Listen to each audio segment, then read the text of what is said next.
Allegations of voter fraud in one state. Investigators in Minnesota are now probing whether some college students trying to, quote, get out the vote may have actually broken the law in doing so on Election Day.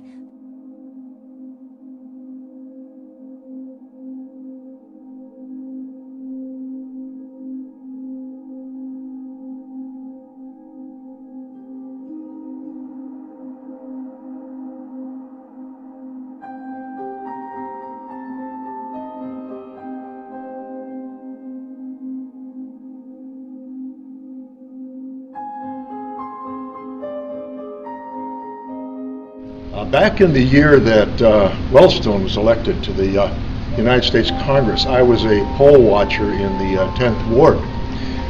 And during that time, I was there from early afternoon till the polls closed. I observed a person out in the front of the polling place wearing a very large, plain, green, Wellstone green button. And all through the day, vehicles would come in, some of them large vehicles, vans and the like, loaded with people. 6, 8 people would come out of these vans. These people were instructed to find the person with the green button, and that person would be their vouch person. That person would then come in with these folks that unloaded, and I'm speaking from my own viewing of this. This is not some anecdote.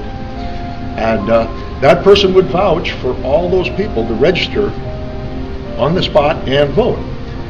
Hundreds of people came through the polls that day that I saw, and it's a little difficult for me to think that that vouch person really knew that their names, really knew their addresses, where they lived, their age, whether they were legal voters, or anything else.